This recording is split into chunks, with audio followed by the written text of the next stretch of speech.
வணக்கம் ஃப்ரெண்ட்ஸ், இது நம்ம மகிழ் வாய்ஸ் ஓவர்.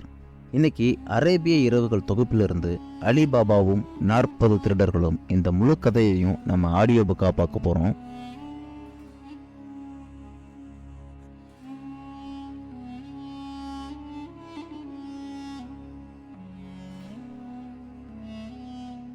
பாரசீக நாட்டில் முன்னொரு காலத்தில் 2 சகோதரர்கள் வாழ்ந்து வந்தனர். மூத்தவன் பெயர் காசிம், இளையவன் பெயர் அலிபாபா. இவரது தந்தை அவரது வயதான காலத்தில் அவருடைய சொத்துக்களை எல்லாம் தன்னுடைய மகன்களுக்கு எழுதி வைத்துவிட்டு இறந்து போனார். அந்த சொத்துக்களை சகோதரர்கள் இருவரும் சமமாக பிரித்து கொண்டாலும் பேராசை கொண்ட காசிம் தந்திரமாக அலிபாபாவை ஏமாற்றி அத்தனை சொத்துக்களையும் எழுதி வாங்கி கொண்டான். காசிமின் இந்த செயலுக்கு அவனுடைய மனைவியான ரசியா பேகமும் உடந்தை. ரசியா பேகம் நல்ல வசதியான இடத்திலிருந்து வந்த பெண். அதனால் காசிமிடம் ஏற்கனவே ஏராளமான பணம் குவிந்திருந்தது. இருந்தாலுமே அவன் அடுத்தவன் பணத்துக்கு அநியாயமாக ஆசைப்படும் மோசக்காரனாக இருந்தான். அது மட்டுமில்லாமல் அவனிடம் ஏராளமான பணம் இருந்தாலும் அவன் ஒரு கருமியாகத்தான் இருந்தான். அத்துடன் பெண் பித்தனாகவும் இருந்தான். ஆனால் காசிமின் தம்பியான அலிபாபாவோ நற்குணங்களின் இருப்பிடமாகத்தான் இருந்தான். ஏழை எளிய மக்களுக்கு தன்னாலான உதவிகளை செய்தான். இறை நம்பிக்கை அதிகம் கொண்டவன், முக்கியமாக பெண்ணாசை இல்லாதவன். அண்ணன் காசிம் தன்னை ஏமாற்றி இருந்தாலுமே கூட தினம் தினம் காசிமின் மனம் மாற வேண்டும் என்று சொல்லி அவன் இறைவனிடம் பிரார்த்தித்து கொண்டு இருக்கிறான். அத்துடன் தன்மானத்துடன் விறகு வெட்டி தனது பிழைப்பை நடத்தி வந்தான் அலிபாபா. தனது அண்ணன் பணக்காரனாகவே இருந்தாலும் ஒரு உதவி என்று கூட அவன் அண்ணனிடம் அவன் கேட்டதில்லை. அலிபாபா விறகு வெட்டி வந்த பணத்தில் ஒரு சிறிய வீட்டை கட்டி கொண்டான். 3 கழுதைகளை வாங்கி கொண்டான். இதுதான் அவனுடைய சொத்துக்கள். தினம் அவன் விறகு வெட்ட காட்டிற்கு செல்லும் சமயத்தில் அந்த விறகுகளை சுமக்க கழுதைகளை அலிபாபா தன்னுடன் அழைத்து செல்வான். இப்படியாக அலிபாபா ஒரு நாள் விறகு வெட்ட காட்டிற்கு சென்ற சமயத்தில் ஒரு பெரும் சத்தத்தை கேட்டான். சிறிது நேரத்தில் ஒரு மிகப்பெரிய தூசு மண்டலம் வானில் எழுந்ததை பார்த்தான். அந்த திசையை நோக்கி வேகமாக சென்றான். அங்கு 40 குதிரைகளில் அமர்ந்தபடி சிலர் அதிவேகமாக ஒரு குகையினில் வாயில் நின்று கொண்டு இருப்பதை கண்டான்.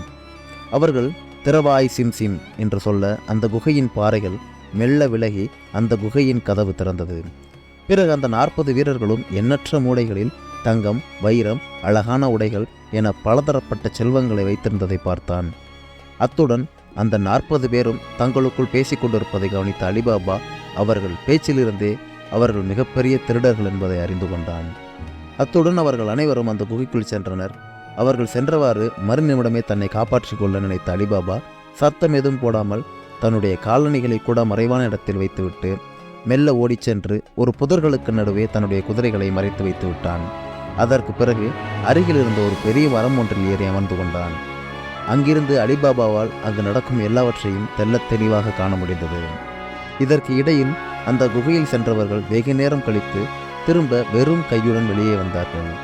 அதன் மூலம் கொள்ளையர்கள் 40 பேரும் தாம் கொண்டு வந்த கொள்ளையடித்த பொருட்களை எல்லாம் அந்த குகையில் கொண்டு வைத்திருக்கத்தான் உள்ளே வந்திருக்கிறார்கள் என்பதை அலிபாபா தெரிந்து கொண்டான். பிறகு அந்த குகையை விட்டு வெளியே வந்த கொள்ளையர்கள் மூடுக சிம்சிம் என்று சொல்ல அந்த குகை உடனே மூடிக்கொண்டது. அதன் பிறகு அவர்கள் எல்லோரும் தன்னுடைய குதிரைகளில் விரைவாக சென்றார்கள். முன்னே செல்பவன் தான் அந்த கூட்டத்தின் தலைவனாக இருக்க வேண்டும் என்பதை அலிபாபா யூகித்து கொண்டான். அந்த கொள்ளையர்கள் அனைவரும் சென்று விட்டார்கள் என்பதை அறிந்து கொண்ட அலிபாபா அதன் பிறகு மரத்தில் இருந்து இறங்கினான். பிறகு கல்வர் குகையின் வாயிலை அடைந்த அலிபாபா அங்கு நின்றபடி திறவாய் சிம்சிம் என்று கூறியதும் உடனே அந்த குகையின் வாயில் திறந்து கொண்டது.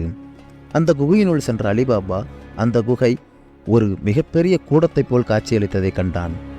அங்கு பொற்காசுகளும் மணியும் நகையும் போதும் போதும் என்ற அளவுக்கு கொட்டி கிடந்தது. அலிபாபா காலத்தை வீணடிக்க விரும்பாமல் அங்கு காணப்பட்ட பொற்காசுகளை சிறிதும் சிந்தாமல் சிதறடிக்காமல் 2 மூட்டைகளாக கட்டினான். வேறு எந்த பொருளையும் அலிபாபா தொடவும் இல்லை, கலைக்கவும் இல்லை. கொள்ளையர்கள் அனைவரும் வைத்தது வைத்துவிட்டு போனது போன்றே இருந்தது.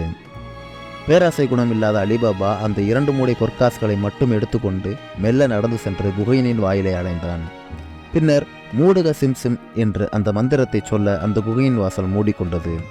தான் வந்த சூடே தெரியாமல் அலிபாபா பொற்காசுகளை தன்னுடைய கழுதைகள் மீது ஏற்றி தன் வீட்டை நோக்கி நடந்தான் அலிபாபா.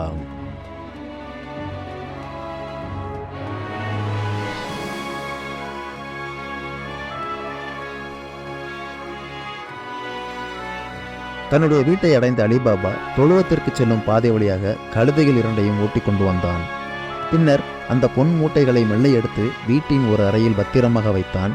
அப்படி அவன் மெதுவாக வைத்த மாத்திரத்தில் அதிலிருந்து சத்தம் எழும்பியது. அந்த சத்தம் அவனுடைய மனைவிக்கு சந்தேகத்தை எழுப்பியது.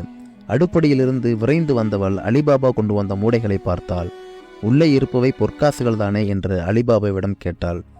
ஆம் நூர்ஜஹான், ஆனால் உனக்கு இது எப்படி தெரிந்தது என்று கேட்டான் அலிபாபா. மூட்டைக்குள் நாணயங்கள் ஒன்றுடன் ஒன்று சேர்ந்து குலுங்கும் சத்தத்தை கேட்டு அறிந்து கொண்டேன் என்றாள் அலிபாபாவின் ஆருயிர் மனைவியான நூர்ஜஹான். தனது மனைவியின் புத்திசாலித்தனத்தை கண்டு ஆச்சரியமடைந்தான் அலிபாபா. நூர்ஜஹானோ அலிபாபாவை சந்தேக கண்ணோடு பார்த்தாள். அதனை அவளது பார்வையிலேயே உணர்ந்து கொண்டான் அலிபாபா. அத்துடன் நூர்ஜஹானிடம் நடந்த அனைத்து உண்மைகளையும் கூறினான். அதை கேட்ட நூர்ஜஹான், கொள்ளையர்கள் விஷயத்தில் நாம் கொஞ்சம் ஜாக்கிரதையாக இருக்க வேண்டும் என்று தன்னுடைய கணவரான அலிபாபாவை எச்சரித்தாள். தனது மனைவி கூறிய வார்த்தையில் இருந்த உண்மையை உணர்ந்த அலிபாபா, இதற்கு மேல் நான் அந்த குகையின் பக்கம் செல்ல மாட்டேன், நமக்கு கிடைத்த இந்த செல்வத்தை வைத்தே நாம் சந்தோஷமாக வாழ்வோம் என்றான். அதை கேட்ட அவனது மனைவியும் மகிழ்ந்தாள். பிறகு அலிபாபாவும் நூர்ஜஹானும் ஒன்றாக உணவருந்தினார்கள். அப்போது நன்றாகவே இருட்டியும் விட்டது. இந்த சமயத்திற்காகத்தான் அலிபாபா காத்து கொண்டிருந்தான். தனது மனைவியிடம், தான் அந்த பொற்காசுகளை பத்திரமாக நம்முடைய தோட்டத்தில் இரவோடு இரவாக புதைத்து வைத்துக் கொள்வோம், அத்துடன் இப்போதைக்கு புழக்கத்திற்கு தேவையான சில நாணயங்களை மட்டும் எடுத்து வைத்துக் கொள்வோம் என்றான். அதை கேட்ட அலிபாபாவின் மனைவி நூர்ஜஹான், அவசரப்படாதீர்கள், நம்மிடம் உள்ள தங்க நாணயத்தின் இருப்பு நமக்கு தெரிய வேண்டாமாம், அப்போதுதானே நாம் அதை எப்படி பயனுள்ளதாக செலவழிக்கலாம் என்பதை திட்டமிட முடியும். அதனால் நான் ஓடிச் சென்று தங்கள் அந்நியாரிடமிருந்து அளக்கும் படியை வாங்கி கொண்டு வந்து விடுகிறேன் என்றாள். அந்நியாரும் அண்ணனும் பேராசை கொண்டவர்கள், அதனால் அவர்களிடம் எதுவும் சொல்லிவிடாதே என்று எச்சரிக்கை செய்தான் அலிபாபா. கவலைப்படாதீர்கள், நான் எதையும் சொல்ல மாட்டேன் என்று கூறியபடி நூர்ஜஹான் காசிமின் வீட்டை அடைந்தாள். காசிமின் மனைவியான ரசியா பேகம் நூர்ஜஹான் வந்த விஷயத்தை கேட்டு தெரிந்து கொண்டாள். பிறகு இந்த இரவு நேரத்தில் எதை அளப்பதற்கு படி கேட்கிறாள் என்பதை அறிவதற்காக வீட்டின் உள்ளே சென்று கொஞ்சம் சக்கை பிசினை படியின் அடியில் வைத்து தடவி கொடுத்தாள். எதை அளந்தாலும் இந்த படியில் அது ஒட்டிக்கொள்ளும், நாம் அதன் மூலமாக அந்த விஷயத்தை சுலபமாக அறிந்து கொள்ளலாம் என்ற எண்ணத்தில் ரசியா பேகம் அவ்வாறு செய்தாள். இதனை அறியாத நூர்ஜஹான் நன்றி தெரிவித்துக் கொண்டு அந்த படியை வாங்கி கொண்டு வீட்டிற்கு வந்துவிட்டாள். பிறகு கல்வர் குகையிலிருந்து கொண்டு வந்த பொற்காசுகளை அந்த படியின் உதவியினால் அளந்து ஒரு மூடையில் கட்டி அதை தோட்டத்தில் புதைத்தனர். அதில் மட்டுமே கவனம் செலுத்தியதால் அவர்கள் அந்த படியில் அடியில் ஒட்டி கொண்டிருந்த பிசினை பற்றி கவனிக்க தவறிவிட்டார்கள். அவர்கள் வழக்கப்படி இரவில் இன்னொரு படியை வைத்திருக்கக்கூடாது என்பதால் அவர் அவசரமாக அலிபாபாவின் மனைவியான நூர்ஜஹான் காசிமின் மனைவியிடம் ஓடிச் சென்று ஒரே இரவில் அவள் கொடுத்த படியை ஒப்படைத்தாள். பிறகு மீண்டும் விரைந்து வந்து தன்னுடைய வீட்டை அடைந்தாள். காசிமின் மனைவி வீட்டிற்குள் படியை எடுத்துச் சென்று அதன் அடியில் பார்த்தாள். அதில் ஒரு தங்க நாணயம் ஒட்டி கிடந்தது. அதை எடுத்து பார்த்தவளுக்கு ஒரே ஆச்சரியம். பொன் நாணயங்களை அளக்கும் அளவிற்கு அலிபாபா பணக்காரனாகிவிட்டானாம். அவனுக்கு அவ்வளவு பொற்காசுகள் எங்கிருந்து வந்திருக்கும்? இத்துடன் இதனை சும்மா விடக்கூடாது என்று தன்னுடைய மனதுக்குள் கூறிக்கொண்டவளாக தன்னுடைய கணவர் காசிம் வீட்டை அடைந்தவுடன் அவரிடம் எல்லாவற்றையும் கூறினாள்.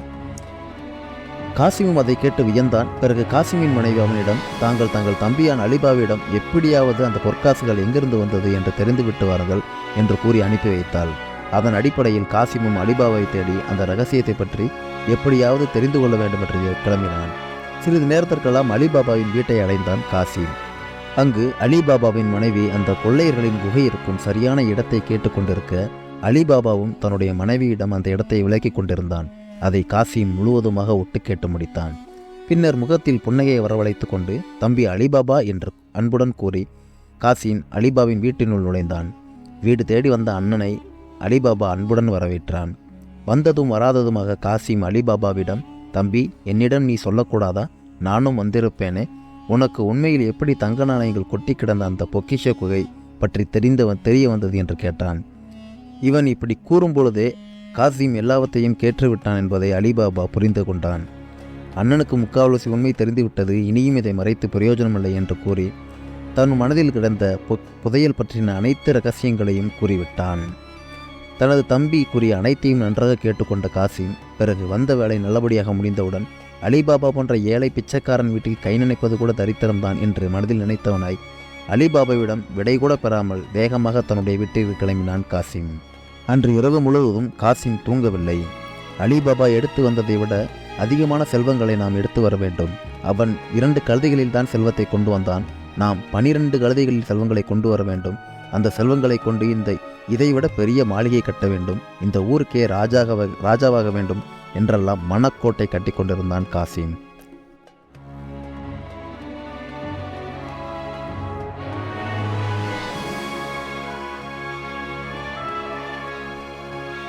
தன் தம்பி கூறியதை மனதில் கொண்டவனாய் மறுநாள் காசிம் 12 கழுதைகளை வாடகைக்கு எடுத்துக்கொண்டு சென்றான்.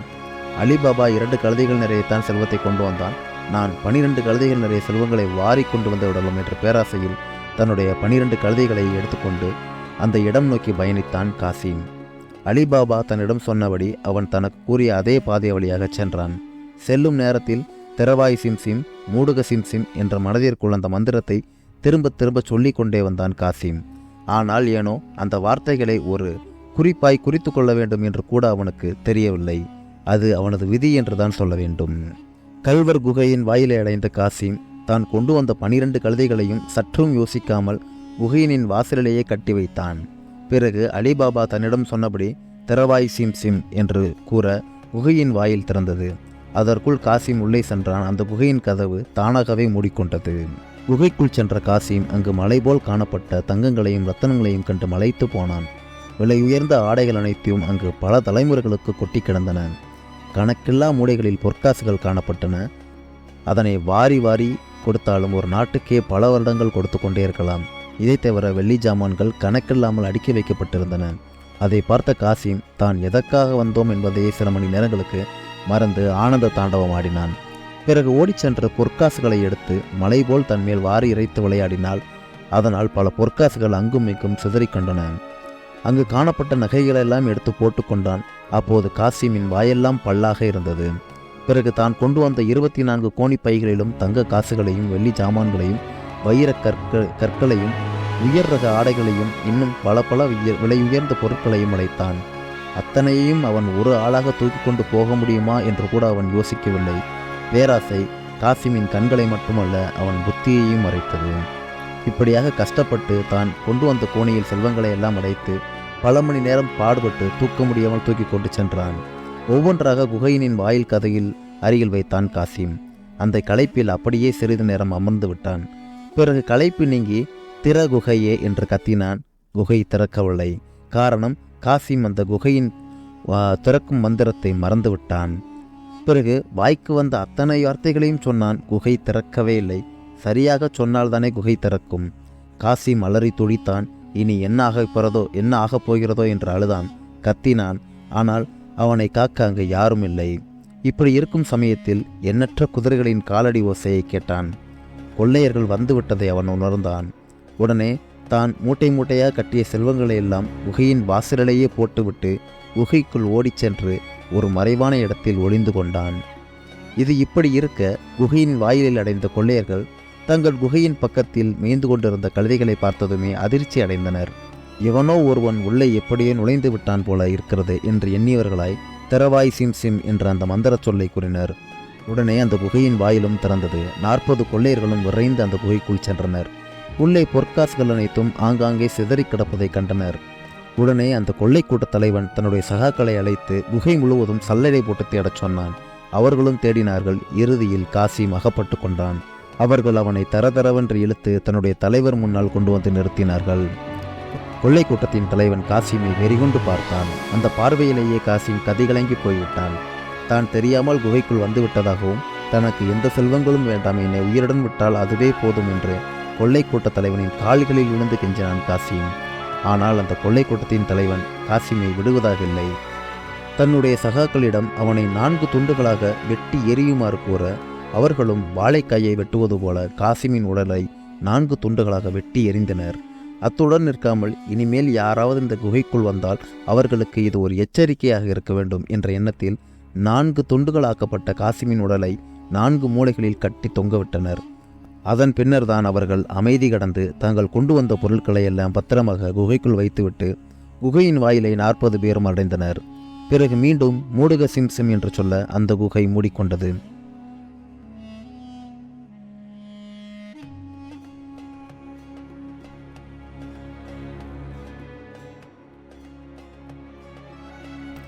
இது ஒரு புறம் இருக்க, காசிமின் வருகையை அவனுடைய மனைவி ஆவலுடன் எதிர்பார்த்து காத்து கொண்டிருந்தாள். போன கணவன் தங்க வேட்டை நடத்தி பொன்னையும் பொருளையும் எடுத்து வருவான் என்று ஆசையாக இங்கும் அங்குமாக உலாவிக் கொண்டிருந்தாள். அவளது கால்கள் தரையில் நிற்கவில்லை என்று தான் சொல்ல வேண்டும். எனினும் நேரம்தான் போய்க் கொண்டே இருந்தது தவிர காசிம் வந்தபாடில்லை. அதிகாலையிலேயே கல்வர் குகையை நோக்கிச் சென்ற காசிம் வெகு நேரமாகியும் திரும்பாததால் அவனுடைய மனைவி கவலை கொண்டாள். கண் கலங்கி தவித்தால் இறுதியில் அலிபாபாவின் வீட்டுக்கு கதவை தட்டினாள். அலிபாபாவை இந்த இரவு நேரத்தில் யார் வந்திருப்பார்கள் என்ற கேள்வியுடன் கதவை திறந்தான். கலங்கிய கண்களுடன் அவனுடைய அந்நியார் நின்று கொண்டிருப்பதை பார்த்தான். எந்த அந்நியார் அவனை ஒரு காலத்தில் ஏளனப்படுத்தினார்களோ அதே அந்நியார் இப்பொழுது உதவி கேட்டு அலிபாபாவின் வீட்டு வாசலில் நின்று கொண்டிருந்தார்கள். வீடு தேடி வந்த அந்நியாரை அன்புடன் வரவேற்றான் அலிபாபா. அவனிடம் அழுது கொண்டே, அலிபாபா, கல்வர் குகைக்கு சென்ற உன்னுடைய அண்ணன் இதுவரைக்கும் வரவில்லை. அவர் மீது எனக்கு கவலையாக உள்ளது. அத்துடன் அவருக்கு என்ன நேர்ந்ததோ என்ற கவலை இன்னும் அதிகமாக கொண்டே இருக்கிறது. தயவு செய்து எனக்கு உதவி செய்கின்றாள். அண்ணியின் வார்த்தையை கேட்ட அலிபாபா, அண்ணனுக்கு எதுவும் ஆயிருக்காது. அவர் வந்து விடுவார், கவலைப்படாதீர்கள். அவர் நிறைய செல்வங்களை அள்ளி கொண்டு வர வேண்டும் என்று நினைத்திருப்பார். அதனால் சுமக்க முடியாமல் கழுதைகளும் மெதுவாகத்தான் வந்து கொண்டிருக்கும், அவ்வளவுதான் என்று ஆறுதல் கூறி அனுப்பி வைத்தான். அலிபாபா அவ்வாறு கூறியதும் அந்நியார் சற்றே தைரியமடைந்தாள்.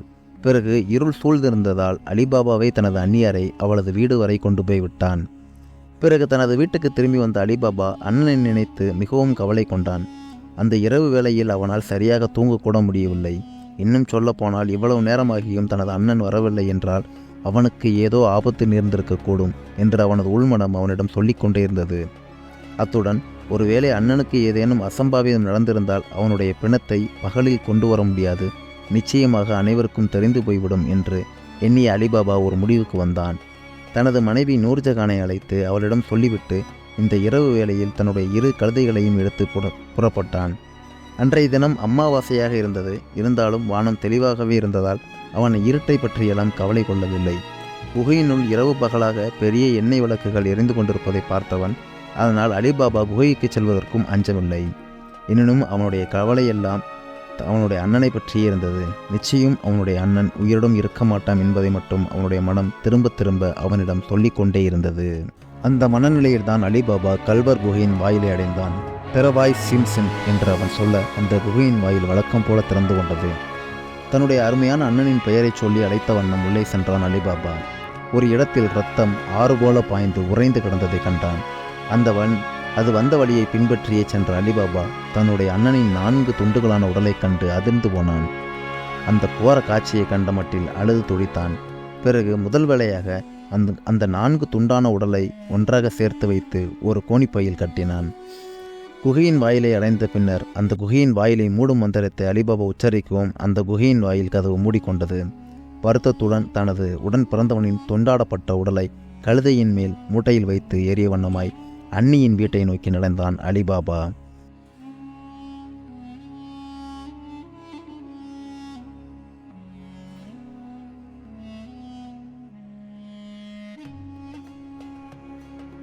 அங்கு வெளித்திண்ணையில் படுத்திருந்த அண்ணனின் வீட்டு பணிப்பெண்ணான மெர்ஜியானாவை மெல்ல அழைத்து வெளியே கூட்டி வந்து விஷயத்தை சொல்லிக் கொண்டிருந்தான் அலிபாபா. அப்பொழுது அந்த குரலை கேட்டு காசிமின் மனைவி வெளியே வந்து விட்டாள். தனது கணவர் கொள்ளையர்களால் கொல்லப்பட்டதை அறிந்தாள். கண்ணீர் அவள் கண்களை முட்டி கொண்டு வந்தது. வாய் உலர்ந்து போனது. அதை கண்ட அலிபாபா அண்ணனின் உடல் துண்டாடப்பட்டு இருப்பதால் அழுது புலம்பி ஊரை கூட்டிவிடாதீர்கள், பின்னும் பெரிய வழக்காகிவிடும் என்று கூறினான். எனவே அவள் தன்னுடைய அழுகையை கட்டிப்படுத்தி கொண்டு மனதிற்குள்ளே அழுது கொண்டிருந்தாள். அண்ணன் இறந்துவிட்ட சோகம் ஒரு புறம் இருக்க, அண்ணனின் பணிப்பெண் மெர்ஜியானா அறிவும் திறமையும் ஒருங்கே கொண்டவள். அதனால் அவள் எப்படிப்பட்ட பிரச்சனைகளையும் எளிதில் சமாளித்து விடுவாள் என்பது அலிபாபாவிற்கு தெரியும்.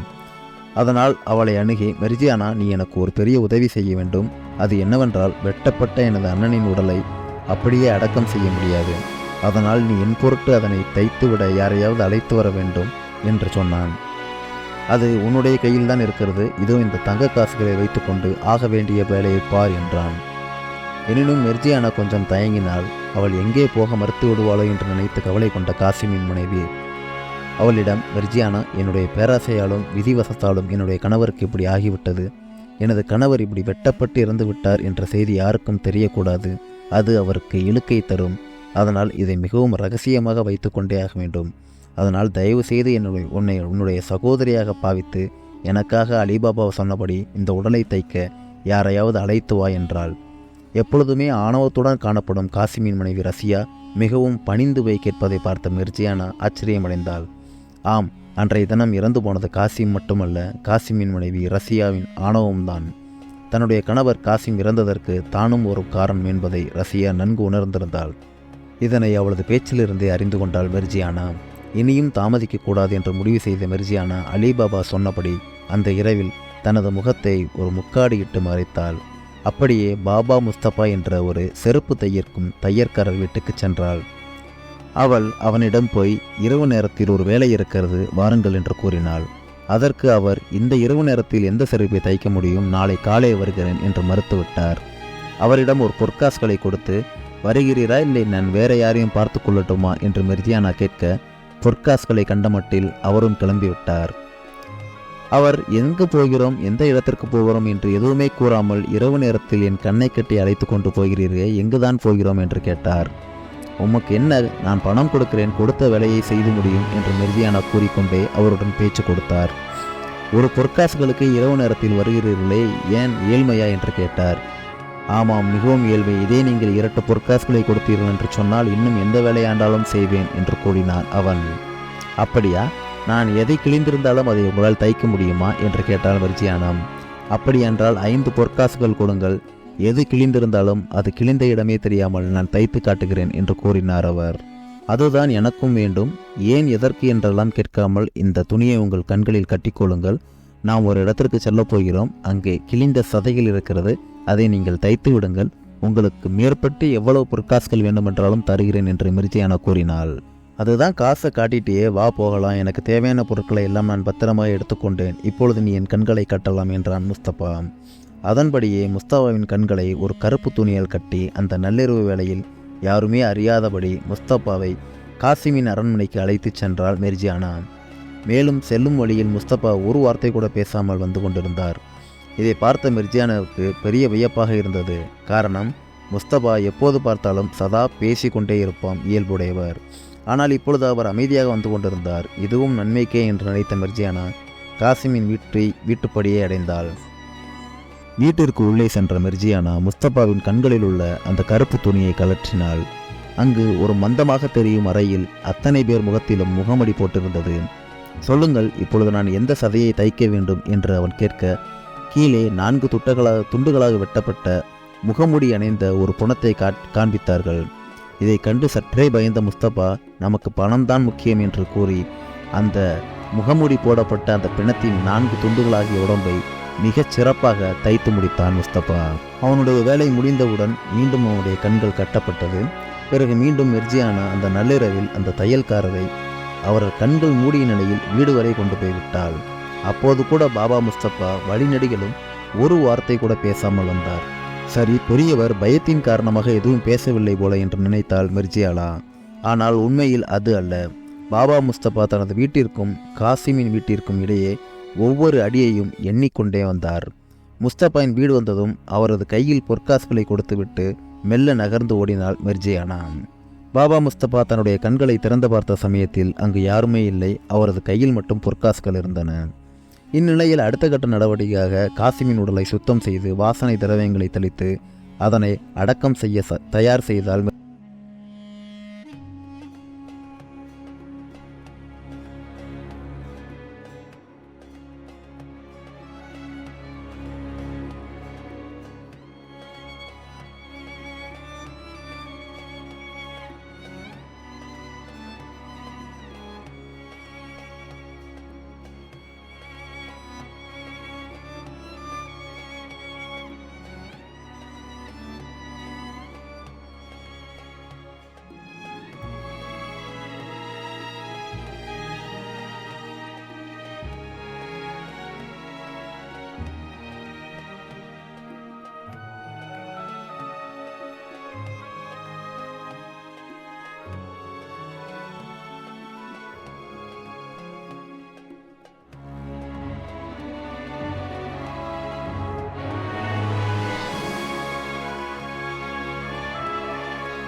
கொள்ளைக்காரர்கள் சில தினங்கள் பொறுத்து ஒரு நாள் தங்கள் கல்வர் குகைக்கு கொள்ளையெடுத்த பொக்கிஷங்களுடன் வருகை தந்தனர். குகைக்குள் நுழைந்தவர்கள் அங்கு 4 துண்டுகளாக வெட்டப்பட்ட காசிமின் உடலை காணாமல் போய் திகைத்தனர். அப்போதே அவர்கள் 40 பேரும் ஒன்று கூடி ஆலோசனை செய்தார்கள். வெட்டப்பட்டவனின் உடலை யாரோ ஒருவன் குகைக்குள் வந்து எடுத்துச் சென்றிருக்கிறான் என்றால் இறந்தவனை தவிர இன்னொருவனுக்கும் இந்த குகையின் ரகசியம் தெரிந்திருக்கிறது என்று கொள்ளையர்களின் தலைவன் கூற, உடனிருந்த 39 கல்வர்களில் ஒருவன், ஆமுசோர், எவ்வளவு துணிச்சல் இருந்தால் நமது குகைக்குள் வந்து வெட்டப்பட்ட அந்த உடலை எடுத்துச் சென்றிருப்பார்கள். அவர்கள் யாராக இருந்தாலும் சரி, அவர்களை விடக்கூடாது. அப்படி ஒருவேளை நாம் விட்டுவிட்டால் அது நமக்கும் தான் ஆபத்து. நாம் கஷ்டப்பட்டு கொஞ்சம் கொஞ்சமாக சேர்த்து வைத்த நம்முடைய பொக்கிஷங்களுக்கும் ஆபத்து வந்து சேரும் என்றான். அதை கேட்ட கொள்ளைக்காரர்களின் தலைவன் ஒரு முடிவுக்கு வந்தான். அதன்படி ஒரு 3 நாட்களுக்கு நாம் அனைவரும் கொள்ளையெடுப்பதை நிறுத்திவிடுவோம். ஆளுக்கு ஒரு திசையாக அந்த குகையை சுற்றியிருந்த நகரங்களுக்கு செல்வோம் என்று அனைவரும் பிரிந்து சென்றார்கள். ஒவ்வொரு திருடர்களும் ஒவ்வொரு ஊருக்கு சென்று துப்பு துளைக்கினர். இந்த வகையில் அலிபாபாவின் ஊருக்கும் ஒரு கொள்ளையன் மாறு இடத்தில் வந்தான். அவன் அந்த ஊருக்கு வந்த வேளை அதிகாலை வேளை. அந்த நேரத்தில் பாபா முஸ்தபாவின் கடை மட்டுமே திறந்திருந்தது.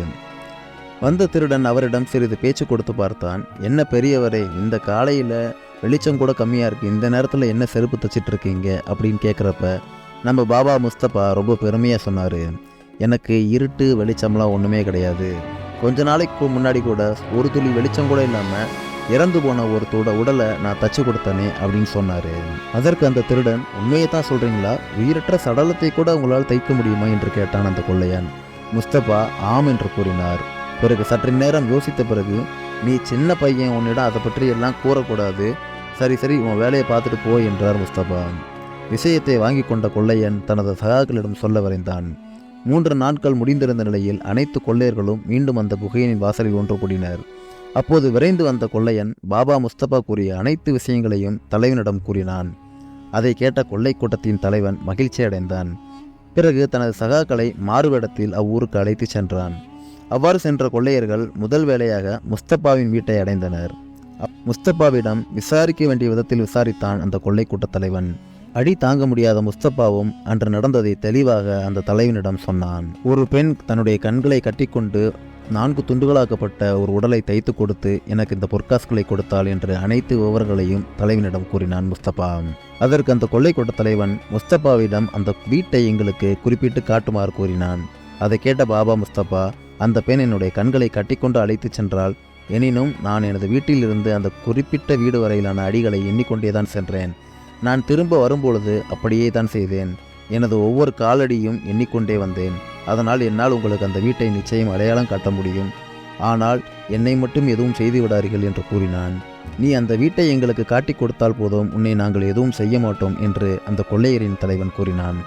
அதன்படியே பாபா முஸ்தபா தன்னுடன் ஒரே ஒரு ஆளை மட்டும் அனுப்புமாறு அந்த கொள்ளை கூட்ட தலைவரிடம் கூறினான். அவனும் முஸ்தபா கண்களை மூடிக்கொண்டு நடக்க அவர் கைகளை பிடித்தபடி அவரோடு சென்றான். முஸ்தபாவுக்கு அந்த ஊர் தெருக்கள் அனைத்துமே அத்துப்படி காதுகளில் விழும் சத்தம் ஓசையை வைத்து அந்த தெருவை கண்டுபிடித்து விடுவார். அதனால் அலிபாபாவின் வீட்டை கண்டுபிடிப்பதற்கு முஸ்தபாவுக்கு ஒன்றும் பெரிய விஷயம் இல்லை.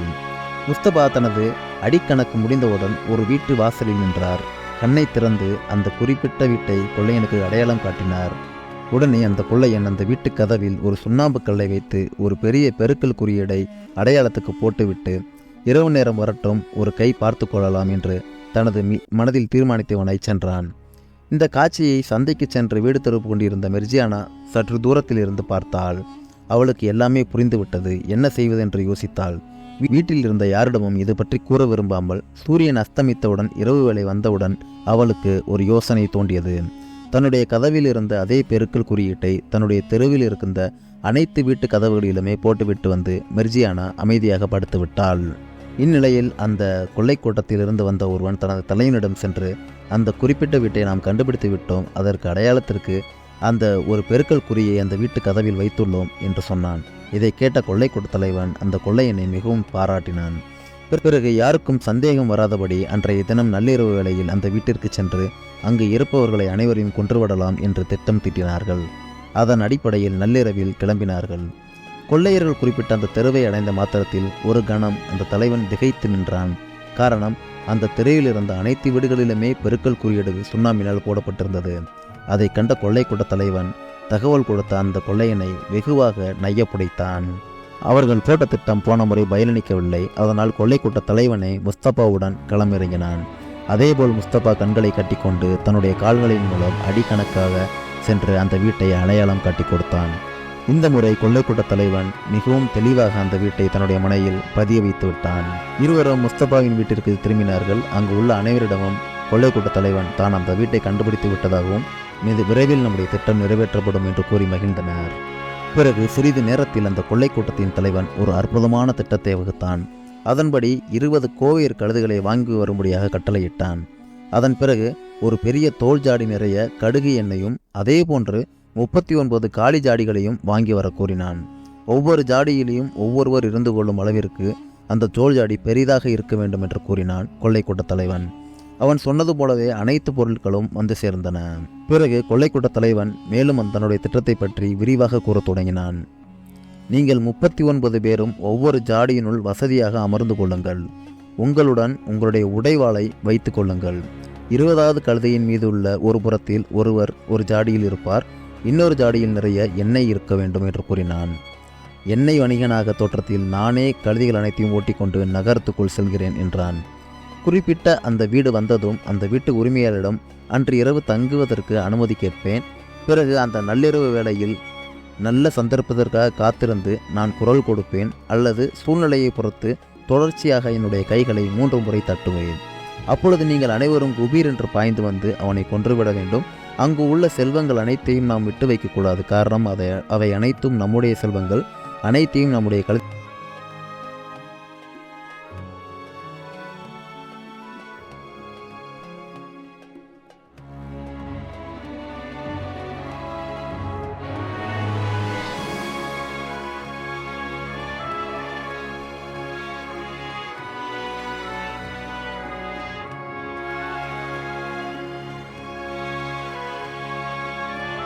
கொள்ளைக்காரர்கள் சில தினங்கள் பொறுத்து ஒரு நாள் தங்கள் கல்வர் குகைக்கு கொள்ளையெடுத்த பொக்கிஷங்களுடன் வருகை தந்தனர். குகைக்குள் நுழைந்தவர்கள் அங்கு 4 துண்டுகளாக வெட்டப்பட்ட காசிமின் உடலை காணாமல் போய் திகைத்தனர். அப்போதே அவர்கள் 40 பேரும் ஒன்று கூடி ஆலோசனை செய்தார்கள். வெட்டப்பட்டவனின் உடலை யாரோ ஒருவன் குகைக்குள் வந்து எடுத்து சென்றிருக்கிறான் என்றால் இறந்தவனை தவிர இன்னொருவனுக்கும் இந்த குகையின் ரகசியம் தெரிந்திருக்கிறது என்று கொள்ளையர்களின் தலைவன் கூற, உடனிருந்த 39 கல்வர்களில் ஒருவன், ஆமுசோர், எவ்வளவு துணிச்சல் இருந்தால் நமது குகைக்குள் வந்து வெட்டப்பட்ட அந்த உடலை எடுத்து சென்றிருப்பார்கள். அவர்கள் யாராக இருந்தாலும் சரி, அவர்களை விடக்கூடாது. அப்படி ஒருவேளை நாம் விட்டுவிட்டால் அது நமக்கும் தான் ஆபத்து. நாம் கஷ்டப்பட்டு கொஞ்சம் கொஞ்சமாக சேர்த்து வைத்த நம்முடைய பொக்கிஷங்களுக்கும் ஆபத்து வந்து சேரும் என்றான். அதை கேட்ட கொள்ளைக்காரர்களின் தலைவன் ஒரு முடிவுக்கு வந்தான். அதன்படி ஒரு 3 நாட்களுக்கு நாம் அனைவரும் கொள்ளையெடுப்பதை நிறுத்திவிடுவோம். ஆளுக்கு ஒரு திசையாக அந்த குகையை சுற்றியிருந்த நகரங்களுக்கு செல்வோம் என்று அனைவரும் பிரிந்து சென்றார்கள். ஒவ்வொரு திருடர்களும் ஒவ்வொரு ஊருக்கு சென்று துப்பு துளைக்கினர். இந்த வகையில் அலிபாபாவின் ஊருக்கும் ஒரு கொள்ளையன் மாறு இடத்தில் வந்தான். அவன் அந்த ஊருக்கு வந்த வேளை அதிகாலை வேளை.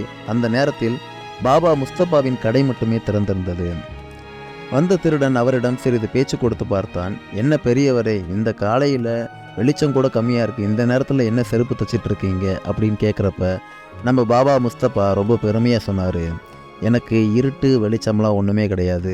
கொஞ்ச நாளைக்கு முன்னாடி கூட ஒரு துளி வெளிச்சம் கூட இல்லாமல் இறந்து போன ஒருத்தோட உடலை நான் தச்சு கொடுத்தனே அப்படின்னு சொன்னார். அதற்கு அந்த திருடன், உண்மையை தான் சொல்கிறீங்களா? உயிரற்ற சடலத்தை கூட உங்களால் தைக்க முடியுமா என்று கேட்டான் அந்த கொள்ளையன். முஸ்தபா ஆம் என்று கூறினார். பிறகு சற்று நேரம் யோசித்த பிறகு, நீ சின்ன பையன், உன்னிடம் அதை பற்றி எல்லாம் கூறக்கூடாது. சரி உன் வேலையை பார்த்துட்டு போ என்றார் முஸ்தபா. விஷயத்தை வாங்கி கொண்ட கொள்ளையன் தனது சகாக்களிடம் சொல்ல வரைந்தான். 3 நாட்கள் முடிந்திருந்த நிலையில் அனைத்து கொள்ளையர்களும் மீண்டும் அந்த குகையின் வாசலில் ஒன்று கூடினர். அப்போது விரைந்து வந்த கொள்ளையன் பாபா முஸ்தபா கூறிய அனைத்து விஷயங்களையும் தலைவனிடம் கூறினான். அதை கேட்ட கொள்ளை கூட்டத்தின் தலைவன் மகிழ்ச்சி அடைந்தான். பிறகு தனது சகாக்களை மாறுவேடத்தில் அவ்வூருக்கு அழைத்து சென்றான். அவ்வாறு சென்ற கொள்ளையர்கள் முதல் வேளையாக முஸ்தபாவின் வீட்டை அடைந்தனர். முஸ்தபாவிடம் விசாரிக்க வேண்டிய விதத்தில் விசாரித்தான் அந்த கொள்ளை கூட்ட தலைவன். அடி தாங்க முடியாத முஸ்தபாவும் அன்று நடந்ததை தெளிவாக அந்த தலைவனிடம் சொன்னான். ஒரு பெண் தன்னுடைய கண்களை கட்டிக்கொண்டு 4 துண்டுகளாக்கப்பட்ட ஒரு உடலை தைத்து கொடுத்து எனக்கு இந்த பொற்காசுகளை கொடுத்தாள் என்று அனைத்து விவரங்களையும் தலைவனிடம் கூறினான் முஸ்தபா. அதற்கு அந்த கொள்ளை கூட்ட தலைவன் முஸ்தபாவிடம் அந்த வீட்டை எங்களுக்கு குறிப்பிட்டு காட்டுமாறு கூறினான். அதை கேட்ட பாபா முஸ்தபா, அந்த பெண் என்னுடைய கண்களை கட்டிக்கொண்டு அழைத்து சென்றாள். எனினும் நான் எனது வீட்டிலிருந்து அந்த குறிப்பிட்ட வீடு வரையிலான அடிகளை எண்ணிக்கொண்டேதான் சென்றேன். நான் திரும்ப வரும்பொழுது அப்படியே தான் செய்தேன். எனது ஒவ்வொரு காலடியும் எண்ணிக்கொண்டே வந்தேன். அதனால் என்னால் உங்களுக்கு அந்த வீட்டை நிச்சயம் அடையாளம் காட்ட முடியும். ஆனால் என்னை மட்டும் எதுவும் செய்து விடார்கள் என்று கூறினான். நீ அந்த வீட்டை எங்களுக்கு காட்டிக் கொடுத்தால் போதும், உன்னை நாங்கள் எதுவும் செய்ய மாட்டோம் என்று அந்த கொள்ளையரின் தலைவன் கூறினான்.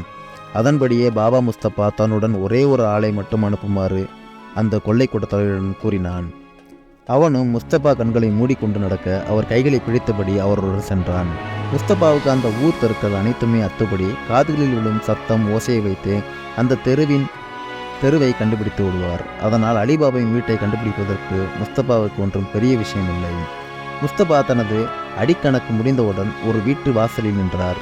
கண்ணை திறந்து அந்த குறிப்பிட்ட வீட்டை கொள்ளையனுக்கு அடையாளம் காட்டினார். உடனே அந்த கொள்ளையன் அந்த வீட்டு கதவில் ஒரு சுண்ணாம்பு கல்லை வைத்து ஒரு பெரிய பெருக்கல் குறியீடை அடையாளத்துக்கு போட்டுவிட்டு, இரவு நேரம் வரட்டும், ஒரு கை பார்த்து கொள்ளலாம் என்று தனது மனதில் தீர்மானித்தவனை சென்றான். இந்த காட்சியை சந்தைக்கு சென்று வீடு திருப்பு கொண்டிருந்த மெர்ஜியானா சற்று தூரத்தில் இருந்து பார்த்தாள். அவளுக்கு எல்லாமே புரிந்துவிட்டது. என்ன செய்வது என்று யோசித்தாள். வீட்டில் இருந்த யாரிடமும் இது பற்றி கூற விரும்பாமல் சூரியன் அஸ்தமித்தவுடன் இரவு வேளை வந்தவுடன் அவளுக்கு ஒரு யோசனை தோன்றியது. தன்னுடைய கதவில் இருந்த அதே பெருக்கல் குறியீட்டை தன்னுடைய தெருவில் இருக்கின்ற அனைத்து வீட்டு கதவுகளிலுமே போட்டுவிட்டு வந்து மெர்ஜியானா அமைதியாக படுத்து விட்டாள். இந்நிலையில் அந்த கொள்ளை கூட்டத்திலிருந்து வந்த ஒருவன் தனது தலைவனிடம் சென்று, அந்த குறிப்பிட்ட வீட்டை நாம் கண்டுபிடித்து விட்டோம், அதற்கு அடையாளத்திற்கு அந்த ஒரு பெருக்கல் குறியை அந்த வீட்டு கதவில் வைத்துள்ளோம் என்று சொன்னான். இதை கேட்ட கொள்ளை கூட்ட தலைவன் அந்த கொள்ளையனை மிகவும் பாராட்டினான். பிறகு யாருக்கும் சந்தேகம் வராதபடி அன்றைய தினம் நள்ளிரவு வேளையில் அந்த வீட்டிற்கு சென்று அங்கு இருப்பவர்களை அனைவரையும் கொன்றுவிடலாம் என்று திட்டம் தீட்டினார்கள். அதன் அடிப்படையில் நள்ளிரவில் கிளம்பினார்கள். கொள்ளையர்கள் குறிப்பிட்ட அந்த தெருவை அடைந்த மாத்திரத்தில் ஒரு கணம் அந்த தலைவன் திகைத்து நின்றான். காரணம், அந்த தெருவில் இருந்த அனைத்து வீடுகளிலுமே பெருக்கல் குறியீடு சுண்ணாம்பினால் போடப்பட்டிருந்தது. அதை கண்ட கொள்ளை கூட்ட தலைவன் தகவல் கொடுத்த அந்த கொள்ளையனை வெகுவாக நையப்புடைத்தான். அவர்கள் போட்ட திட்டம் போன முறை பயனளிக்கவில்லை. அதனால் கொள்ளை கூட்ட தலைவனை முஸ்தபாவுடன் களமிறங்கினான். அதேபோல் முஸ்தபா கண்களை கட்டிக்கொண்டு தன்னுடைய கால்களின் மூலம் அடிக்கணக்காக சென்று அந்த வீட்டை அடையாளம் காட்டி கொடுத்தான். இந்த முறை கொள்ளை கூட்ட தலைவன் மிகவும் தெளிவாக அந்த வீட்டை தன்னுடைய மனையில் பதிய வைத்து விட்டான். இருவரும் முஸ்தபாவின் வீட்டிற்கு திரும்பினார்கள். அங்கு உள்ள அனைவரிடமும் கொள்ளை கூட்ட தலைவன் தான் அந்த வீட்டை கண்டுபிடித்து விட்டதாகவும் மிக விரைவில் நம்முடைய திட்டம் நிறைவேற்றப்படும் என்று கூறி மகிழ்ந்தனர். பிறகு சிறிது நேரத்தில் அந்த கொள்ளை கூட்டத்தின் தலைவன் ஒரு அற்புதமான திட்டத்தை வகுத்தான். அதன்படி 20 கோவேர் கழுதுகளை வாங்கி வரும்படியாக கட்டளையிட்டான். அதன் பிறகு ஒரு பெரிய தோல் ஜாடி நிறைய கடுகு எண்ணெயும் அதே போன்று 39 காளி ஜாடிகளையும் வாங்கி வர கூறினான். ஒவ்வொரு ஜாடியிலையும் ஒவ்வொருவர் இருந்து கொள்ளும் அளவிற்கு அந்த தோல் ஜாடி பெரிதாக இருக்க வேண்டும் என்று கூறினான் கொள்ளை கூட்ட தலைவன். அவன் சொன்னது போலவே அனைத்து பொருட்களும் வந்து சேர்ந்தன. பிறகு கொள்ளை கூட்ட தலைவன் மேலும் தன்னுடைய திட்டத்தை பற்றி விரிவாக கூறத் தொடங்கினான். நீங்கள் 39 பேரும் ஒவ்வொரு ஜாடியினுள் வசதியாக அமர்ந்து கொள்ளுங்கள். உங்களுடன் உங்களுடைய உடைவாளை வைத்து கொள்ளுங்கள். 20வது கழுதையின் மீது உள்ள ஒரு புறத்தில் ஒருவர் ஒரு ஜாடியில் இருப்பார். இன்னொரு ஜாடியில் நிறைய எண்ணெய் இருக்க வேண்டும் என்று கூறினான். எண்ணெய் வணிகனாக தோற்றத்தில் நானே கழுதைகள் அனைத்தையும் ஓட்டிக்கொண்டு நகரத்துக்குள் செல்கிறேன் என்றான். குறிப்பிட்ட அந்த வீடு வந்ததும் அந்த வீட்டு உரிமையாளரிடம் அன்று இரவு தங்குவதற்கு அனுமதி கேட்பேன். பிறகு அந்த நள்ளிரவு வேளையில் நல்ல சந்தர்ப்பதற்காக காத்திருந்து நான் குரல் கொடுப்பேன், அல்லது சூழ்நிலையை பொறுத்து தொடர்ச்சியாக என்னுடைய கைகளை 3 முறை தட்டுவேன். அப்பொழுது நீங்கள் அனைவரும் குபீர் என்று பாய்ந்து வந்து அவனை கொன்றுவிட வேண்டும். அங்கு உள்ள செல்வங்கள் அனைத்தையும் நாம் விட்டு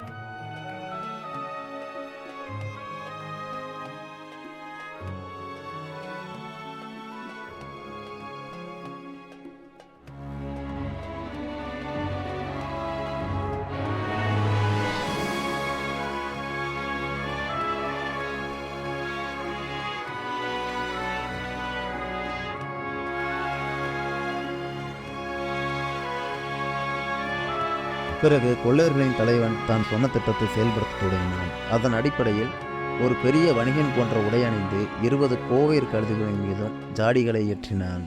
அதாவது ஒவ்வொரு கழுதையின் மீதும் 2 ஜாடிகள் வீதம் ஏற்றினான். மொத்தம் 39 ஜாடிகளில் ஆயுதங்களுடன் கொள்ளைக்காரர்கள் இருந்தார்கள். ஒரே ஒரு ஜாடியில் கடுகு எண்ணெய் இருந்தது. இரவு வந்ததும் கோவேர் கழுதைகளை ஓட்டிக்கொண்டு தலைவன் போனான். அலிபாபாவின் வீட்டின் முன்னால் அவற்றை நிறுத்தினான். அந்த சமயத்தில்தான் இரவு வேளை உணவை முடித்துவிட்டு அலிபாபா வீட்டின் முன்னால் உலாவிக் கொண்டிருந்தான். அலிபாபாவை கண்ட மாத்திரத்தில் இவன்தான் அந்த வீட்டின் தலைவனாக இருக்க வேண்டும் என்று கொள்ளைக்கார தலைவன் நம்பினான். அவன் அருகில் சென்று வணங்கியபடி, ஐயா, நான் ஒரு எண்ணெய் வியாபாரி. பெரிய நகரத்திற்கு அனைத்திற்கும் எண்ணெய் விற்பவன். தரத்தில் சிறந்த எங்கள் எண்ணெயைத்தான் எல்லோரும் விரும்பி வாங்குவார்கள். அந்த அளவிற்கு அருகிலுள்ள ஊர்களில் எங்களது எண்ணெய் மிகவும் மதிப்பு வாய்ந்ததாக இருக்கிறது. தற்பொழுது இரவு நேரம் வந்துவிட்டதால் கொள்ளையர்களின் நடமாட்டம் அதிகமாக இருக்கிறது. அதனால் தயவு செய்து இன்று ஒரு நாள் இரவு மட்டும் தாங்கள் இங்கு தங்குவதற்கு அனுமதி அளிக்க வேண்டுகிறேன். கேட்பவர்களுக்கு கேட்டபடி உதவி செய்யும் குணம் கொண்டவர் என்று தங்களை பற்றி அக்கம் பக்கத்தினர் கூற கேட்டிருக்கிறேன். அதனால்தான் எனக்கும் தாங்கள் உதவி செய்ய வேண்டும் என்று கேட்கிறேன் என்று பணிவுடன் கேட்டுக்கொண்டான் கொள்ளை கூட்ட தலைவன். சற்று நேரம் யோசித்த அலிபாபா வணிகனின் வசத்தில் வந்திருப்பவன் யார் என்று அறியாததால் அந்த கொள்ளையனை உண்மையான வணிகன் என்று நினைத்து கொண்டு தன்னுடைய வீட்டில் தங்க இடம் கொடுத்தான். பிறகு அலிபாபாவின் அனுமதியுடன் அந்த மாறுவேடத்தில் இருந்த கொள்ளையக்காரன் தான் கொண்டு வந்திருந்த கழுதைகள் அனைத்தையும் தொழுவத்தில் கட்டி அத்துடன் அவைகளுக்கு ஆகாரமும் தண்ணீரும் வைத்தான். இந்த சமயத்தில் அலிபாபா மிர்ஜியானாவை அழைத்து, நமது வீட்டில் தங்க ஒரு விருந்தாளி வந்துள்ளார். அவர் வசதியாக தங்க அனைத்து ஏற்பாடுகளையும் செய்து கொடுக்கின்றான். அதன்படியே செய்வதாக கூறிவிட்டு மிர்ஜியானா சென்றாள். பின்னர் மாறுவேடத்தில் இருந்த அந்த கொள்ளைக்காரன் மீண்டும் அலிபாபாவிடம் வந்து பேச்சு கொடுத்தான். அப்பொழுது அன்று இரவு தன்னுடனே உணவு உண்ண வேண்டும் என்று கூறினான் அலிபாபா. அவசியம் உணவு உண்கிறேன் பிரபு, ஆனால் ஒரு வேண்டுகோள், எனக்கு தாங்கள் அளிக்கும் எந்த உணவிலும் உப்பு சிறிதளவு கூட இருக்கக்கூடாது என்று அலிபாபாவிடம் வேண்டினான். அந்த சற்றே யோசித்த அலிபாபா அதற்கு ஒப்புக்கொண்டு கொள்ளைக்கார தலைவனிடமிருந்து விடைபெற்று சென்றார். விடைபெற்று மெர்ஜியானாவை சந்தித்து, மெர்ஜியானா, இன்னொரு முக்கியமான விஷயம், அந்த வணிகர் நமது வீட்டில் உணவு உண்ண ஒரு வேண்டுகோள் வைத்துள்ளார். அதன்படி நீ அவருக்கு பரிமாறும் எந்த உணவிலும் உப்பு இருக்கக்கூடாது, சரிதானே என்று அலிபாபா சொல்ல அதற்கு ஒப்புக்கொண்டு அப்படியே சமைக்க தொடங்கினாள் மெர்ஜியானா. இருந்தும் அவளுடைய மனதில் சந்தேகம் நிழல் ஆடத் தொடங்கியது. ஏன் அந்த வணிகர் உப்பிட்ட உணவை உண்ண மறுக்கிறார்? இதில் ஏதோ ஒரு ரகசியம் உள்ளது. உண்மையில் ஒரு வீட்டுக்கு கெடுதல் செய்ய நினைப்பவர்கள்தான் அந்த வீட்டின் உப்பை தின்ன மறுப்பார்கள். அப்படி இருக்க இந்த வணிகர் நமக்கு ஏதோ ஒரு பெரிய கெடுதலை செய்ய இருக்கிறாரா? அப்படி செய்ய வேண்டிய அவசியம்தான் என்ன என்று தனது மனதிற்குள் பலவிதமான கேள்விகளை எழுப்பிக் கொண்டிருந்தாள் மெர்ஜியானா. பிறகு வேக வேகமாக அலிபாபா சொன்னபடியே சமைத்து முடித்தாள். உணவு வேலையும் முடிந்தது. உப்பில்லாத உணவை கூட வேண்டிய மட்டும் அதிகமாக உண்டான் அந்த கொள்ளையன். அப்போது அலிபாபா அடுத்த நாள் காலையில் என்ன வேலையை செய்ய வேண்டும் என்பதை மெர்ஜியானாவிடம் கூறிவிட்டு அவன் தனது வழியில் ஓய்வெடுக்க சென்று விட்டான். அலிபாபாவின் நிலை இப்படி இருக்க உணவை முடித்து கொண்ட அந்த கொள்ளையன் தொழுவத்தின் பக்கமாக சென்றான். அதை கண்டுகொண்ட மெர்ஜியானாவும் சந்தேகம் கொண்டு அவனை பின்தொடர்ந்து சென்றாள். தொழுவத்திற்கு சென்ற தலைவன் அந்த ஜாடிகள் பக்கத்தில் நின்று மெல்ல பேசத் தொடங்கினான்.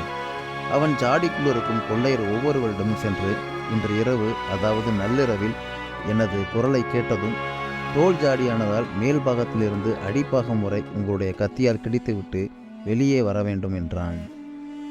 இப்படி ஒவ்வொரு ஜாடியிடமும் சென்று மாறுவேடத்தில் இருந்த அந்த கொள்ளைக்கார கூட்டத்தின் தலைவன் பேசிக் கொண்டிருப்பதை கவனித்தாள் மெர்ஜியானா. ஆனால் அவர் சற்று தூரத்தில் இருந்ததால் அந்த வணிகன் என்ன பேசிக் கொண்டிருக்கிறான் என்பதை அவளால் கேட்க முடியவில்லை. அதே சமயத்தில் மெர்ஜியானா இன்னொன்றையும் கவனிக்க தவறவில்லை. அது யாதென்றால், அந்த வணிகன் பெரிய பெரிய ஜாடிகளை கொண்டு வந்து அடுக்கியிருக்கிறான். அதில் முதல் ஜாடியில் மட்டும்தான் எண்ணெய் பிசுபிசுப்பு காணப்படுகிறது. மற்ற ஜாடிகளில் சிறிதளவு கூட எண்ணெய் பிசுபிசுப்பு இல்லை. அத்துடன் எண்ணெய் பிசுபிசுப்பு காணப்பட்ட ஜாடியில் மட்டும்தான் ஓட்டை இல்லை. மற்ற எல்லா ஜாடிகளிலும் மூச்சு விடுவதற்கு ஏதுவாக சிறு சிறு துவாரம் இருப்பதை பார்த்தாள். இதைவிட அனைத்துமே தோல் ஜாடிகளாக இருந்ததால் உள்ளே இருப்பவர்கள் நெளியும் சமயத்தில் அந்த ஜாடிகள் ஒப்பின. அப்போது அந்த இடம் கொஞ்சம் புடைத்து காணப்பட்டது. மேற்கண்ட எல்லாவற்றையும் நன்கு நுணுக்கமாக கவனித்து விட்டாள் மெர்ஜியானா. அவளுக்கு எல்லாமே தவறாகப்பட்டது. அப்பொழுது கொள்ளைக்கூட்ட தலைவன் அங்கிருந்து புறப்பட்டான்.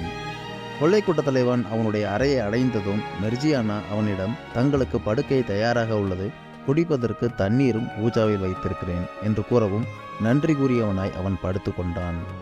பின்னர் மெர்ஜியானா அந்த தொழுவத்திற்கு சென்றால் அவளுடைய காலடி ஓசை கேட்டதும் தலைவன்தான் வந்துள்ளான் என்று ஒருவன், தலைவா, நாம் பாய்வதற்கு ஏற்ற வேலை வந்துவிட்டதா என்று கேட்டான்.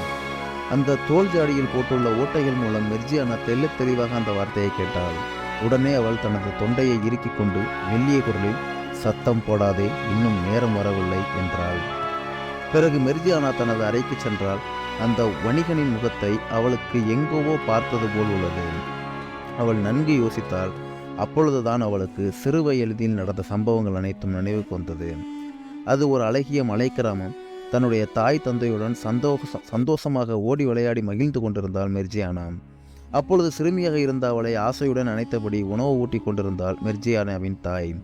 அப்பொழுது திடீரென்று எண்ணற்ற குதிரைகளின் காலடி ஓசைகள் கேட்டன. அந்த கிராமத்து மக்கள் சிறிது நேரத்தில் எங்கும் புழுதி பறந்தது. 40 பேர் கொண்ட ஒரு கொள்ளைக்கார கும்பல் அந்த கிராமத்துக்குள் புகுந்து அத்தனை பேரையும் கொன்று தீர்த்தார்கள். கையில் கிடைத்த பொருட்கள் செல்வங்கள் எல்லாத்தையும் அள்ளி சென்றார்கள். அந்த தாக்குதலிலிருந்து தப்ப முயன்ற மெர்ஜியானாவின் குடும்பத்தினர் ஆனால் சுதார்த்தி கொண்ட கொள்ளை கூட்டத்தின் தலைவன் மெர்ஜியானாவின் தாய் தந்தையரை உயிருடன் எரித்து கொன்றான். மெர்ஜியானாவை ஒரு கூடையில் இருக்க வைத்து விட்டு சென்று என்ன நடந்தாலும் வெளியில் வரக்கூடாது என்று கூறிவிட்டு அவருடைய தந்தை மட்டும் சென்றிருந்ததால் மெர்ஜியானா மட்டுமே அந்த கொள்ளைக்கார தாக்குதலில் இருந்து உயிர் தப்பினாள். மேற்கண்ட இந்த சம்பவத்தை நினைத்து பார்த்தாள் மெர்ஜியானா. இப்பொழுதோ அதே கொள்ளை கூட்டத்தின் தலைவன் தான் மாறுவேடத்தில் வந்துள்ளான் என்பதை அவள் உணர்ந்து கொண்டாள். அவனது முகத்தை மெர்ஜியானாவினால் சில வருடங்கள் கடந்தும் கூட மறக்க முடியவில்லை. அவள் எத்தனையோ இரவுகள் தூங்காமல் இந்த சம்பவத்தை நினைத்து நினைத்து அழுதிருக்கிறாள். அந்த நிலையில் காலம் இப்பொழுதுதான் அந்த கொள்ளையனை அவனுக்கு காட்டியுள்ளது. இந்த கொள்ளையனை பழிவாங்க மெர்ஜியானாவுக்கு ஒரு அருமையான சந்தர்ப்பத்தை கொடுத்திருக்கிறது. அதற்காக எல்லாம் உள்ள இறைவனுக்கு நன்றி தெரிவித்தாள் மெர்ஜியானா. பிறகு இனிமேலும் காத்திருக்க கூடாது என்று எண்ணிய மெர்ஜியானா அடுப்பின் மேல் ஒரு பெரிய வானொலியை வைத்து அதில் அவன் கொண்டு வந்த சுடி எண்ணெய் அனைத்தையும் ஊற்றி அடுப்பை பற்ற வைத்தாள். பிறகு குதிரைகளுக்கு கொடுக்கும் மயக்க மருந்தை ஒரு புகை மண்டலமாக மாற்றி அனைத்து ஜாடிகளிலும் இருந்த கொள்ளைக்காரர்களையும் மயக்கமடைய செய்தாள். அவள் பற்ற வைத்த அடுப்பு நன்றாக எரிந்தது. எண்ணெயும் நன்றாக காய்ந்து விட்டது. ஒவ்வொரு பெரிய குவையிலும் கொதிக்கும் எண்ணெயை நிரப்பி வரிசையாக ஒவ்வொரு ஜாடியிலும் ஊற்றி மூடியை அடைத்து வைத்து விட்டாள். இவர்கள் அனைவரும் மயக்கத்தில் இருந்ததால் அந்த கொதிக்கும் எண்ணெயில் அனைவருமே அவிந்து அந்த 39 பேர்களும் பிணமாகிவிட்டார்கள். மெர்ஜியானா இவ்வாறாக அந்த கொள்ளை கூட்டத்திற்கு ஒரு முடிவை கட்டிவிட்டு மெல்ல தனது அறைக்கு சென்று படுத்துக்கொண்டாள். அப்போதிலிருந்து சரியாக 1 மணி நேரம் கழித்து சரியாக 12 மணிக்கு எழுந்தான் கொள்ளை கூட்ட தலைவன். அவன் ஜன்னலை திறந்து பார்த்த பொழுது எங்கும் இருள் பரவியிருந்தது. ஒரு விதமான மயான அமைதியை உணர்ந்தான். உடனே அவன் இதுதான் சரியான சமயம் என்று தன்னுடைய சகாக்களை அழைக்க சரியான சந்தர்ப்பம் என்பதை உணர்ந்தவனாய் கூப்பிட்டு பார்த்தான். பிறகு தன்னுடைய கைகளையும் தட்டினான். ஆனால் பதிலுக்கு எந்த ஒரு ஓசையும் வரவில்லை. திடுக்கிட்டு மீண்டும் ஒரு முறை தன்னுடைய கைகளை தட்டினான். மெல்ல கூப்பிட்டும் பார்த்தான் அந்த கொலை தலைவன். இந்த முறையும் கூட எந்த பதிலும் அவர்களிடமிருந்து வரவில்லை. அதனால் சற்றே சந்தேகமடைந்த அந்த கொள்ளை கூட்ட தலைவன் ஜாடியில் இருந்த கொட்டைக்கு சென்றான். ஜாடியை நெருங்கும் சமயத்தில் கொதித்த எண்ணெயின் வாசனையும் உடனுடனே ஏதோ ஒரு துர்வாடையும் அங்கே வீசுவதை உணர்ந்தான். அவன் பதற்றத்துடன் ஒவ்வொரு ஜாடியையும் திறந்து பார்த்தான்.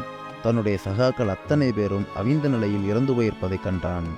இதற்கு மேலும் அங்கிருந்தால் தன்னுடைய உயிருக்கு ஆபத்து என்று அவன் அங்கிருந்து ஓடிவிட்டான் கொள்ளை கூட்ட தலைவன். இப்படியாக இரவில் நடந்த எந்த நிகழ்ச்சி பற்றியும் அலிபாபாவுக்கு தெரியாது. அதிகாலையில் எழுந்த அலிபாபா அவன் வெளியூர் செல்ல இருக்க காரணத்தினால் சுறுசுறுப்பாக ஹம்மாவிற்கு சென்று குளிக்க சென்று விட்டான். அவன் அப்படியாக குளித்துவிட்டு திரும்பிய பின்னரும் கூட அந்த ஜாடிகள் அவ்விடத்திலே இருந்தன. உடனே அலிபாபா தன்னுடைய விசுவாசமான வேலையாளான மெர்ஜியானாவை அழைத்து அந்த வியாபாரியை பற்றி விசாரித்தான். மெர்ஜியானா அலிபாபாவிடம் முந்தைய இரவு நடந்த அனைத்தையும் விளக்கத்துடன் தெரிவித்தாள். அத்துடன் மாறுவேடத்தில் வந்திருந்தவன் தான் கொள்ளை கூட்ட தலைவன் என்ற உண்மையை எடுத்து கூறினாள். அதனை முதலில் அலிபாபாவால் நம்ப முடியவில்லை. எனினும் மெர்ஜியானா அலிபாபாவிற்கு அனைத்தையும் புரிய வைத்தாள். அத்துடன் அலிபாபாவை அழைத்து கொண்டு சென்று ஒரு ஜாடியை சுட்டிக்காட்டி இதில் என்ன இருக்கிறது என்று நீங்களே பாருங்கள் என்றாள். அலிபாபா அந்த ஜாடியை திறந்த மாத்திரத்தில் அலறிவிட்டான். காரணம், அந்த ஜாடிக்குள் ஒரு மனிதன் வெந்த நிலையில் இருந்தான். இப்படியே அனைத்து ஜாடியிலும் ஒரு பிணம் வெந்த நிலையில் இருப்பதைக் கண்ட அலிபாபா வாயெடுத்து போனான். மெர்ஜியானாவின் அறிவுத்திறமையால் தான் தனது உயிர் காக்கப்பட்டதை எண்ணி நிம்மதியடைந்தான். அத்துடன் அவளுக்கு பல்வேறு விதத்தில் தன்னுடைய நன்றிகளை தெரிவித்தான் அலிபாபா. அப்பொழுது மெர்ஜியானா அலிபாபாவிடம், உணர்ச்சி வசப்படாதீர்கள், அக்கம் பக்கத்தில் உள்ளவர்களுக்கு தெரிவதற்குள்ளாக இந்த பிணங்களை நாம் அப்புறப்படுத்தியாக வேண்டும். அதன்படி அலிபாபாவும் அவனுக்கு மிகவும் நெருங்கிய நண்பனான வாய் பேச முடியாத அப்துல்லாவும் தோட்டத்தில் மிகவும் ஆழமாகவும் அகலமாகவும் ஒரு பள்ளத்தை தோண்டி அதில் இறந்த கொள்ளையர்கள் அனைவரையும் அவர்களது ஆயுதங்களோடு புதைத்தனர். பிறகு தோல் ஜாடிகளையும் கூட இன்னொரு பள்ளத்தில் புதைத்து விட்டனர். அத்துடன் கொள்ளை கூட்ட தலைவன் கொண்டு வந்த 20 கோவேறு கழுதைகளையும் சந்தைக்கு ஓட்டிச் சென்று நல்ல விலைக்கு விற்றுவிட்டான் அலிபாபா. அதன் பின்னர்தான் மெர்ஜியானா நிம்மதியடைந்தாள். எனினும் அவள் மனதில் மீண்டும் அந்த கொள்ளை கூட்ட தலைவனை பற்றிய அச்சம் இருந்து கொண்டுதான் இருந்தது. அவன் எப்படியும் திரும்பி வருவான் என்று எதிர்பார்த்தாள் மெர்ஜியானா. அத்துடன் அலிபாபாவையும் சில நாட்களுக்கு, குறிப்பாக இரவில் எங்கும் செல்ல வேண்டாம் என்று அறிவுறுத்தினாள் மெர்ஜியானா. அதன் அறிவுரைப்படியே அவனும் கேட்டு நடந்து கொண்டான். அலிபாபாவின் நிலை இப்படி இருக்க, தப்பிச் சென்ற கொள்ளையனோ தனது கல்வர் குகையில் சிறிது காலம் பதுங்கியிருந்தான். அங்கேயே ஓய்வெடுத்தபடி எப்படியாவது அலிபாபாவை கொன்றுவிட வேண்டும் என்று திட்டம் வகுத்து கொண்டிருந்தான். அந்த கொள்ளையனின் மனம் அமைதி அடையவில்லை. தான் பல நாட்கள் போட்ட திட்டத்தை அந்த கொள்ளை கூட்டத்தின் தலைவன் செயல்படுத்த தொடங்கினான். அவனிடம் ஏராளமான செல்வங்கள் இருந்ததால் நகரத்துக்கு சென்று ஒரு பெரிய கடையை வாடகைக்கு எடுத்துக்கொண்டு தன்னை ஒரு ரத்தின வியாபாரி என்று கூறிய வண்ணம் வேறு பெயரை மாற்றி வியாபாரத்தை நடத்தி வந்தான். தன்னிடம் உள்ள செல்வத்தை எல்லாம் செலவு செய்து எண்ணற்ற வர்த்தகர்களை நண்பனாக்கி கொண்டான். அவனது ஒரே நோக்கம் அலிபாபாவையும் அவனது குடும்பத்தையும் கொல்வதேதான். அலிபாபாவின் அண்ணனின் மகனான காசிமின் மகன் வியாபாரம் செய்து வந்த கடையும் அதே மாறுவேடத்தில் இருந்த கொள்ளைக்காரன் திறந்திருந்த கடையும் எதிரெதிரே தான் இருந்தன. அதனால் காசிம் மகனுக்கும் அந்த கொள்ளைக்கார தலைவனுக்கும் இடையே நல்ல பழக்கம் ஏற்பட்டது. கொள்ளைக்கார தலைவன் காசிம் மகனிடம் தேன் ஒழுக பேசினான். அவனை துருப்புச்சீட்டாக பயன்படுத்தி அலிபாபாவையும் அவனது குடும்பத்தையும் அழிக்க வேண்டும் என்பதுதான் அந்த கொள்ளைக்காரனின் தலையான நோக்கம். காசிமின் மகனும் வந்திருப்பவன் உண்மையிலேயே ஒரு வியாபாரிதான் என்று நம்பியபடி தனது குடும்பத்து விஷயங்களை கூட அவனிடம் பகிர்ந்து கொண்டான். காசிம் மகனை அடிக்கடி அவனுடைய கடைக்கு பார்க்க செல்வான் அலிபாபா. அதனை பார்த்த அந்த கொள்ளைக்காரன் ஒன்றுமே தெரியாதது போல் அலிபாபாவை யார் என்று கேட்டான். உடனே காசிம் மகன், அவர் எனது மதிப்புக்குரிய சிறிய தந்தை அலிபாபா என்று கூறினான். இப்படியாக வியாபாரியின் விஷயத்தில் இருந்த கொள்ளைக்காரனுக்கும் காசிம் மகனுக்கும் நெருங்கிய நட்பு உருவானது. அந்த கொள்ளைக்காரனை பொறுத்தவரையில் அனைத்துமே அலிபாபாவை கொல்ல வேண்டும் என்ற நோக்கத்தில் நடத்தப்பட்ட நாடகம்தான். இந்நிலையில் அவன் அடிக்கடி காசிம் மகனுக்கு விருந்து வழங்கி சிறப்பித்து வந்தான். காசிம் மகனுக்கும் அந்த வியாபாரிக்கு விருந்து வைக்க வேண்டும் என்று ஆசை இருந்தது. எனவே அவன் தன்னுடைய ஆசையை தன்னுடைய சித்தப்பா அலிபாபாவிடம் கூற, தனது அண்ணன் மகனின் ஆசைக்கு சந்தோஷமாக சம்மதம் தெரிவித்தான் அலிபாபா. உடனே அந்த வியாபாரியை யாரென்று தெரியாமல் அவனை விருந்துக்கு அழைத்தான் காசிம் மகன். அலிபாபாவின் வீட்டை அடைந்த அவன் அலிபாபாவை பார்த்த மட்டில் அவன் தன்னை கண்டுபிடித்து விடுவானோ என்று நினைத்தான். ஆனால் அலிபாபாவால் அவனை கண்டுபிடிக்க முடியவில்லை. காரணம், ஏற்கனவே ஒருமுறை அந்த கொள்ளை கூட்டத் தலைவனை ஒரு இரவு நேரத்தில் அலிபாபா பார்த்திருந்தான். மேலும் அப்போது அவன் வந்த தோற்றத்திற்கும் இப்பொழுது இவன் சென்று கொண்டிருந்த தோற்றத்துக்கும் நிறைய வித்தியாசம் இருந்தது. அதனால் அலிபாபாவால் அவனை அடையாளம் காண முடியவில்லை. அத்துடன் அலிபாபாவே அவனை தன்னுடைய முகம் மலர தன்னுடைய வீட்டிற்கு அழைத்து சென்றான். அவனுக்கு உணவும் அளித்தான், குடிக்க பல ரசங்களையும் வர சொல்லி கொடுத்தான். அப்பொழுது அந்த வியாபாரி அலிபாபாவினிடம் அவனது அண்ணன் மகனை பற்றி மிகவும் பெருமையாக பேசினான். அதை கேட்ட அலிபாபா மிகவும் மகிழ்ந்தான். பிறகு அந்த வியாபாரியிடம் அலிபாபா, அன்பரை, முதலாக எங்கள் வீட்டிற்கு வந்துள்ளீர்கள், கட்டாயம் தாங்கள் உணவுண்டு ஓய்வெடுத்து விட்டுத்தான் செல்ல வேண்டும் என்று தாழ்மையுடன் கட்டாயப்படுத்தி கேட்டான். வியாபாரியும் இதைத்தான் எதிர்பார்த்தான். அதற்கு சம்மந்தமும் தெரிவித்தான். அத்துடன் அலிபாபாவே தனக்கும் தன்னுடைய குடும்பத்திற்கும் சாவுக்கு நாள் குறித்து விட்டான் என்று சொல்லி அந்த வியாபாரி சந்தோஷம் அடைந்தான். மெர்ஜியானா சுவையான உணவுகளை பரிமாறி அனைவரையும் உண்ணழைத்தால் அலிபாபாவும் அந்த வியாபாரியும் அழைத்து கொண்டு உணவு உண்ண வந்தான். அவனுடைய நடைவை பாவனையை பார்த்ததுமே மெர்ஜியானாவிற்கு சந்தேகம் ஏற்பட்டது. அவனை எங்கேயோ பார்த்தது போல் உள்ளது என்று உணர்ந்தாள். உணவு பரிமாறும் சமயத்தில் அவனுடைய வெறிபிடித்த கண்களை கண்டு வந்திருப்பது கொள்ளை கூட்டத்தின் தலைவன்தான் என்பதை உணர்ந்து கொண்டாள். ஆம், மெர்ஜியானாவால் அந்த கொள்ளை கூட்ட தலைவனை எப்படி மறக்க முடியும்? தனது குடும்பத்தை மட்டுமல்ல, தான் வாழ்ந்த கிராமத்தையே அழித்தவனாயிற்றே. அப்படிப்பட்டவன் எந்த ரூபத்தில் வந்தாலும் அவளால் அடையாளம் கண்டுவிட முடியும். அந்த வகையில் தான் அந்த கொள்ளை கூட்ட தலைவனை மெர்ஜியானா அடையாளம் கண்டாள். இருந்தும் அதனை அவள் வெளியில் காட்டிக்கொள்ளாமல் அமைதியாக அவனுக்கு உணவு பரிமாறினாள். அத்துடன் அந்த கொள்ளை கூட்ட தலைவனை எப்படி தீர்த்து கட்ட வேண்டும் என்று தன்னுடைய மனதிற்குள் சிந்தித்து கொண்டிருந்தாள் மெர்ஜியானா. கொள்ளை கூட்ட தலைவனும் அதேபோல் அலிபாபாவை எப்படி தீர்த்து கட்ட வேண்டும் என்று யோசித்து கொண்டிருந்தான். மெர்ஜியானா விரைவாக உணவு உண்டு முடித்ததும் ஆடும் பெண்கள் அணிவது போன்ற அழகிய உடையை அவசரமாக மாற்றிக்கொண்டாள். நல்ல விலை உயர்ந்த மெல்லிய கைக்குட்டை ஒன்றை எடுத்து முகத்தை கட்டிக்கொண்டாள். அவளது தலையில் ஒரு அழகான தலைப்பாகையை சூடிக்கொண்டாள். பொன்னாலும் வெள்ளியாலும் வைரத்தாலும் அழகு செய்யப்பட்ட இடைப்பட்டையில் ஒரு அருமையான கூரிய கத்தியை வைத்து கொண்டாள்.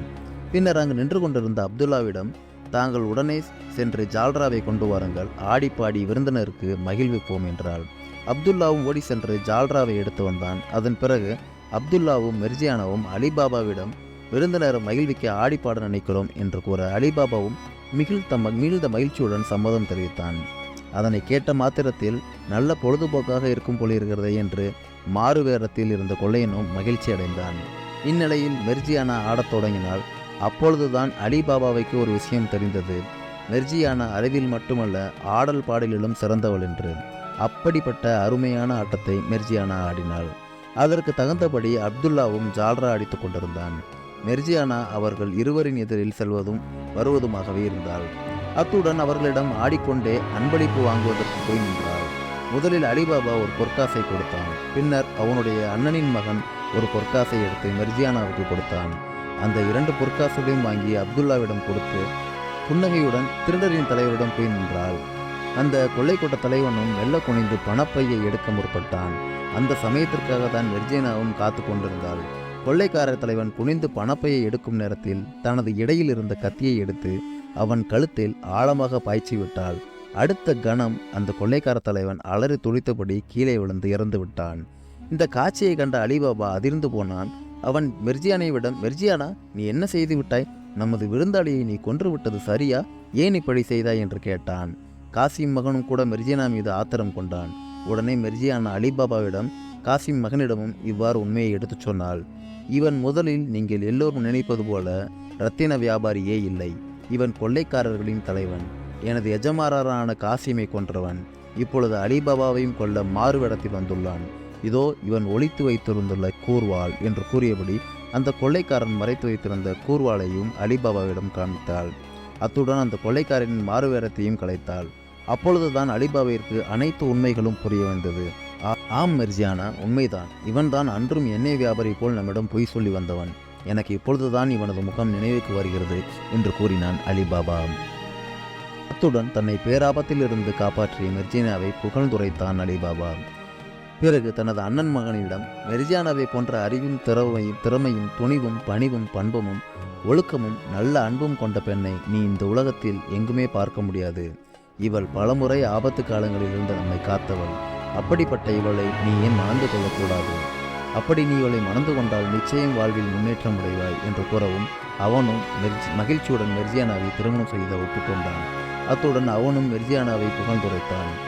அத்துடன் இனிமேல் மற்றவர்களுடன் பழகும் பொழுது எப்பொழுதுமே எச்சரிக்கையுடன் தான் பழகுவேன் என்று அலிபாபாவிடமும் அவனது அண்ணனின் மகன் கூறினான்.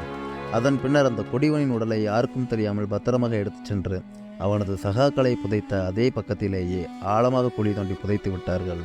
அப்போது மெர்ஜியானா அலிபாபாவிடம், இனிமேல் தாங்கள் எங்கு வேண்டுமானாலும் எப்பொழுது வேண்டுமானாலும் சென்று வரலாம்.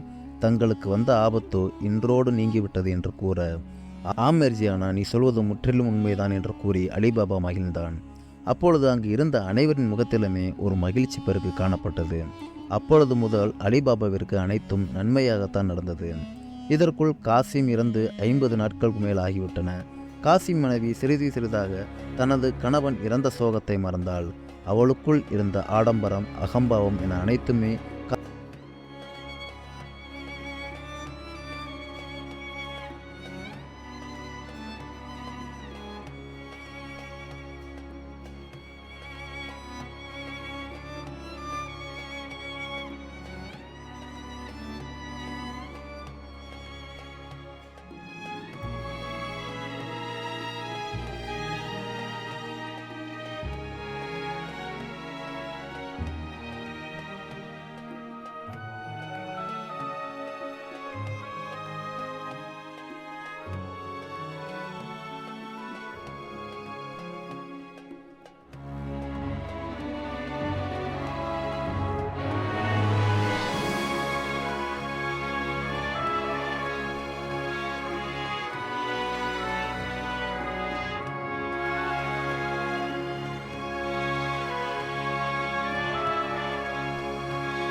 நம்ம சேனலுக்கு இன்னும் நீங்கள் சப்ஸ்கிரைப் பண்ணலன்னா மறக்காமல் சப்ஸ்கிரைப் அண்ட் ஷேர் பட்டனை தட்டி விட்டுருங்க.